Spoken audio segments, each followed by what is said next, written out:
Hey, what are you doing? Oh, I'm just working on some research for my poverty class. Oh, that sounds interesting.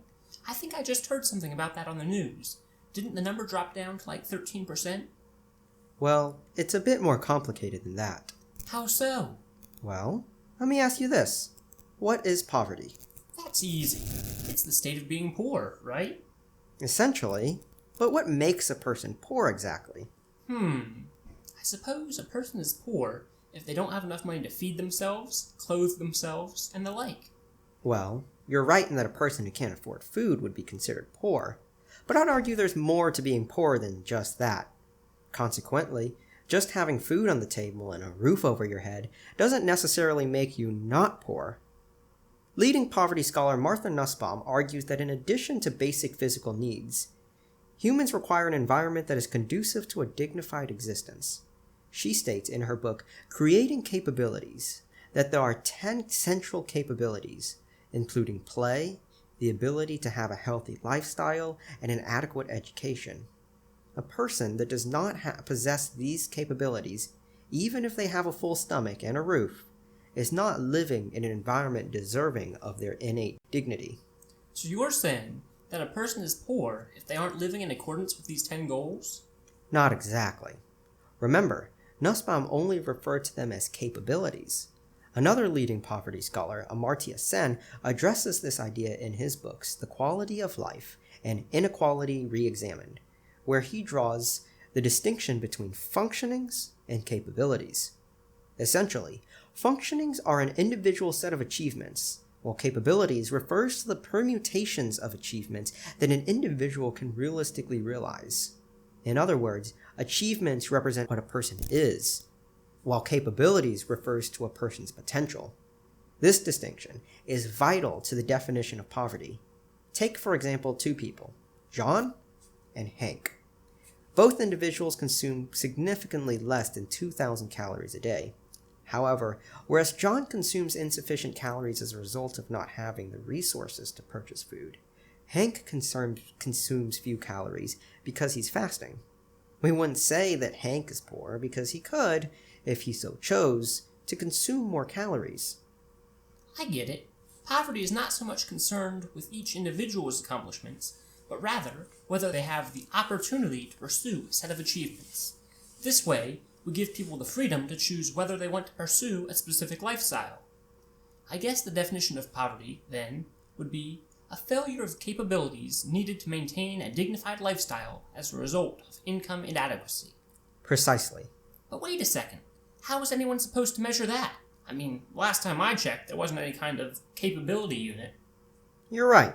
Capability is a highly personalized and subjective concept, which makes it essentially impossible to measure directly. This is why defining poverty and measuring poverty are two separate tasks. Well, how is it done? The United States employs what is known as the OPM, or Official Poverty Measure. This method was invented in the 60s by an economist by the name of Molly Orshansky. Now, Orshansky was recruited by the federal government to find a means of determining the number of people living in poverty at the time.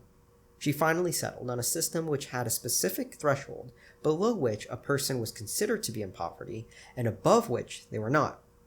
At the time she created the threshold, the average American household spent approximately 1/3 of their budget on food. Therefore, Orshansky defined the poverty threshold as triple the funds needed to buy a basic, nutritiously adequate diet. The threshold would then be adjusted for a family size and changes in the cost of living, and nothing else. Those with a gross annual pre-tax income falling below this threshold are considered to be in poverty, and those above the threshold weren't. That sounds absurd. If the OPM only adjusts for family size and changes in cost of living, then it's not even coming close to capturing the full picture. First of all, looking only at pre-tax income would completely overlook tax credits, and it also wouldn't account for government benefits people receive. You're completely right. Molly Orshansky's OPM has some very considerable flaws, but many of the flaws are simply results of the system being so outdated. When the system was created nearly 55 years ago, welfare programs such as food and housing benefits simply didn't exist. As a result, the OPM couldn't possibly have accounted for so-called near-cash benefits. Such benefits include the Supplemental Nutritional Assistance Program, also known as SNAP, and the Women's Infants and Children's Program, also known as WIC, which provide things like food and housing subsidies and help people afford such things. Thus, the OPM has a tendency to overestimate the poverty rate of certain demographics that are receiving this kind of aid. What's more, the average American household has changed quite a lot since Orshansky's time. By viewing only legal families as units, the OPM fails to account for cohabiting couples and other non-binding yet nonetheless significant arrangements. In sum, the OPM creates a very one-size-fits-all threshold that fails to account for things like geography or non-discretionary expenses such as transportation to and from work, as well as medical costs. It seems really bizarre that the federal government is continuing to use such an antiquated metric. Is there really no better measure out there? There is. In addition to the OPM, the government maintains an auxiliary measurement. The Supplemental Poverty Measure, or SPM, addresses many of the shortcomings of the OPM. First of all those near-cash benefits that the OPM ignores, SPM takes care of them. So the SPM would have a lot less people in poverty, right? Not necessarily. While the SPM credits things like housing benefits as income, it also makes some very significant deductions for so-called non-discretionary expenses, costs that a person has no control over. Examples of this include cost of transportation to and from work, childcare, and medical care. Since these costs are a prerequisite to having an income, it only makes sense that they'd be factored into a person's income. All of this data is compiled together and compared with a geographically adjusted basic needs package consisting of food, clothing, shelter, and utilities. If a person's income, including benefits and expenditures, is equal to or greater than 1.2 of this FCSU value, then a person is considered not poor. It sounds like the SPM does a much better job of capturing the true picture of poverty. We should totally use this as a poverty measuring tool. Just wait a second there. The SPM does paint a more accurate picture, but it's still not perfect. For example, it fails to take into account things like depth of poverty or how long one remains impoverished. Many people also argue that we should base poverty measures on how the rest of the people in society are doing. Half of the median income is a common measure in the European countries. This way, you focus not only on those who can't meet their basic needs, but also those who might be at a disadvantage in their society, unable to interact as others can.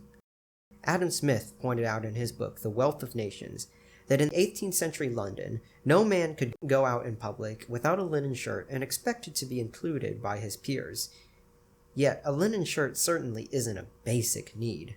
Social inclusion may be better captured by a relative measure, like that of many European countries, than by a more absolute measure like the OPM. So you're saying we should adopt this European model? The European system sounds great at first, but consider this. Half of median income isn't actually tied to any standard of living. In some places, being half of median might be quite well off. In other places, you might be struggling at median income. That's why I'm really quite fond of the SPM, especially compared to what we've been using. It's tied to a basic package that leaves a little bit more room to pursue other central capabilities. However, we don't have a complete picture of poverty until we adjust for its shortcomings. Thus, a reasonable and practical measure of poverty would look a lot like the SPM, but also adjust for changes in costs as people age. It would also take a look at the depth of poverty, or how far a person lies below the poverty line, rather than just whether they're above or below it.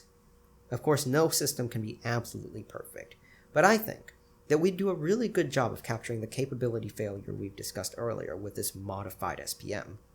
But isn't it hard to find data on all these things? How much harder would it be, and how much more would it cost to use the poverty measure like the SPM? Actually, Jake, the SPM, as it's used today, only costs about $5 million US.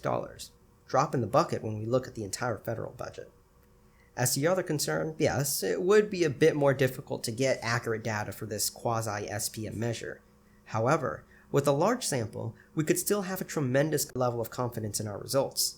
There would be some trade-offs, but overall, we would have a much better understanding of poverty in the United States.